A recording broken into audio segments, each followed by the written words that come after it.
नमस्कार, मैं हूं दिनेश चंद्रा और आप देख रहे हैं यूट्यूब चैनल HG न्यूज़, जहां आप सभी का स्वागत है। समाचार। भारतीय वायुसेना के बेड़े में शामिल हुए 5 विमान 5 लड़ाकू विमानों को गुरुवार को अंबाला हवाई अड्डे पर हुए शानदार समारोह में भारतीय वायुसेना में औपचारिक रूप से शामिल किया गया। यह भारत की वायु शक्ति की क्षमता को ऐसे समय में बढ़ावा दे रहा है जब देश पूर्वी लद्दाख में चीन के साथ सीमा विवाद में उलझा हुआ है। रक्षा मंत्री राजनाथ सिंह, उनकी फ्रांसीसी समकक्ष फ्लोरेंस पार्ली, प्रमुख रक्षा अध्यक्ष विपिन रावत और air chief marshal RKS Bhadauria समेत कई अन्य पदाधिकारी इस समारोह में शामिल हुए।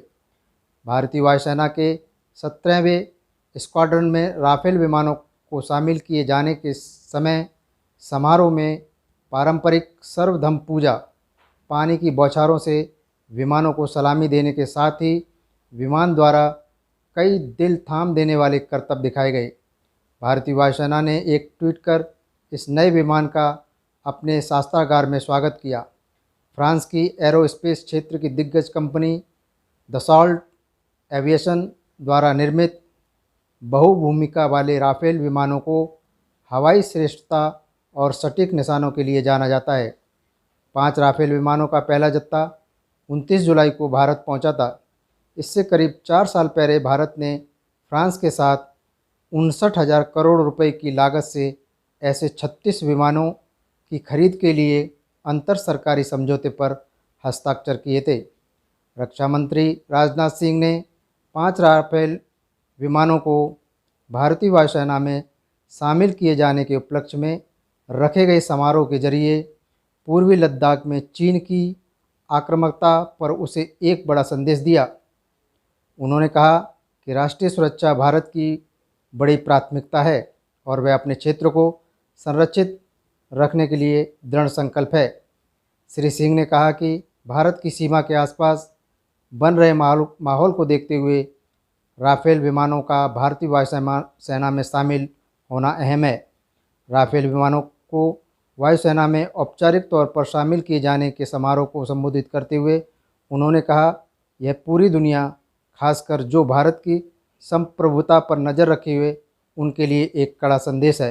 अगली खबर। अमेरिकी अंतरिक्ष यान का नाम दिवंगत भारतीय अमेरिकी अंतरिक्ष यात्री कल्पना चावला के नाम पर रखा गया।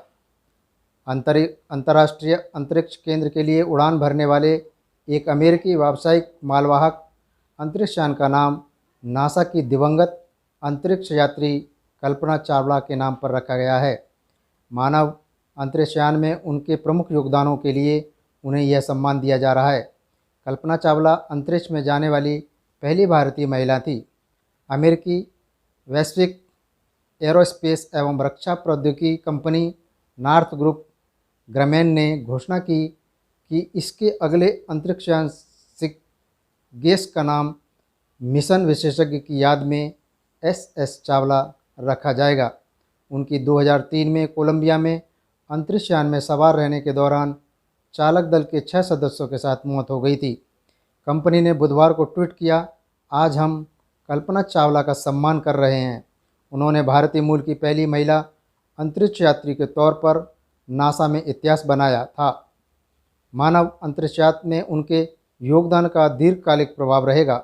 कंपनी ने अपनी वेबसाइट पर कहा, नॉर्थरोप ग्रामेन NG-14 6S अंतरिक्ष यान का नाम पूर्व अंतरिक्ष यात्री कल्पना चावला के नाम पर रख गर्व महसूस कर रहा है। यह कंपनी की परंपरा है कि वह प्रत्येक 6S का नाम उस व्यक्ति के नाम पर रखता है जिसने मानवयुक्त अंतरिक्ष यान में महत्वपूर्ण भूमिका निभाई है। चावला का चयन इतिहास में उनके प्रमुख स्थान को सम्मान देने के लिए किया गया है, जो अंतरिक्ष में जाने वाली पहली भारतीय महिला थी। महाराष्ट्र राज्य में MBA MMS प्रवेश प्रक्रिया अक्टूबर के दूसरे सप्ताह में शुरू होगी। MBA MMS पाठ्यक्रम के लिए प्रवेश प्रक्रिया अक्टूबर के दूसरे सप्ताह में शुरू होगी। स्नातक के अंतिम वर्ष के परीक्षा परिणाम घोषित होने के बाद आगे की प्रवेश प्रक्रिया शुरू की जाएगी। यह जानकारी उच्च और तकनीकी शिक्षा मंत्री उदय सामंत ने दी है। श्री सामंत ने कहा कि MAH, MBA, MMS 2020 common entrance examination 14 और 15 मार्च 2020 को state common entrance examination board द्वारा आयोजित किया गया है। इस परीक्षा का परिणाम 23 मई 2020 को प्रकाशित किया गया। छात्रों को MAH, MBA, MMS 2020 की प्रवेश प्रक्रिया के बारे में भ्रमित नहीं होना चाहिए। समय समय पर छात्रों को इस पर अपडेट किया जाएगा। अगला समाचार, उच्चतम न्यायालय ने NPA पर राहत की अवधि बढ़ाई। उच्चतम न्यायालय ने किसी भी खाते को गैर निष्पादित संपदा घोषित नहीं करने संबंधी अपने अंतरिम आदेश की अवधि गुरुवार को अगले आदेश तक के लिए बढ़ा दी है।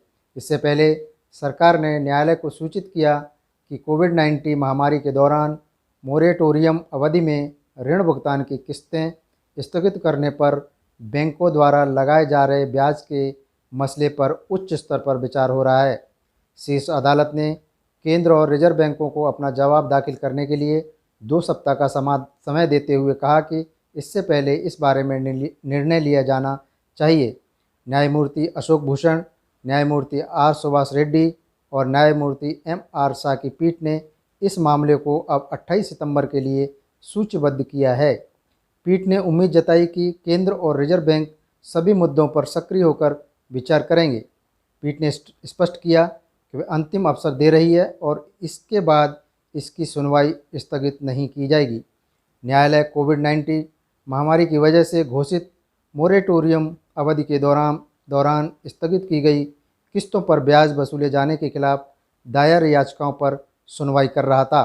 केंद्र की ओर से सॉलिसिटर जनरल तुषार मेहता ने पीठ को सूचित किया कि सरकार में उच्च स्तर पर सभी मुद्दों पर विचार किया जा रहा है और महामारी के दौरान विभिन्न क्षेत्रों के सामने आई समस्याओं के बारे में 2 सप्ताह के भीतर इस बारे में उचित निर्णय ले लिया जाएगा।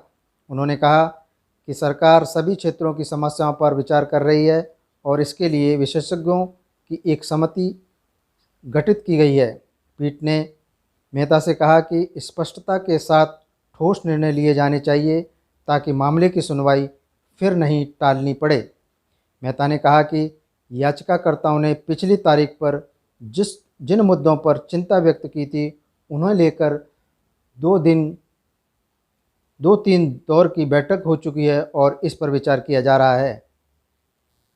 उन्होंने 2 सप्ताह के लिए सुनवाई स्थगित करने का अनुरोध किया और कहा कि इस दौरान बैंकों सहित सभी हितधारकों से परामर्श करके सुविचारित निर्णय ले लिया जाएगा।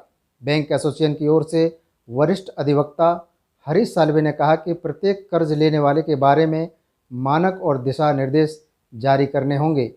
पीठ द्वारा यह पूछने पर कि ये मानक कौन तैयार करेगा, साल्वे ने कहा कि वित्त मंत्रालय करेगा क्योंकि वह रिजर्व बैंक के स्तर पर किया जाता रहा है।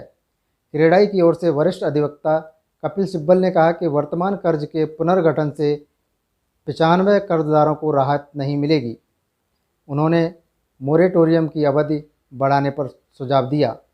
कर्जदारों की ओर से वरिष्ठ अधिवक्ता राजीव दत्ता ने कहा कि बैंक चक्रवृद्धि ब्याज वसूल कर रहे हैं और अब अगर कर्ज का पुनर्गठन किया जा रहा है तो यह जल्दी होना चाहिए। आज के समाचार यहीं समाप्त होते हैं। कल फिर मिलेंगे। आप हमारे YouTube चैनल HG न्यूज़ को सब्सक्राइब करें, लाइक करें और शेयर करें। धन्यवाद।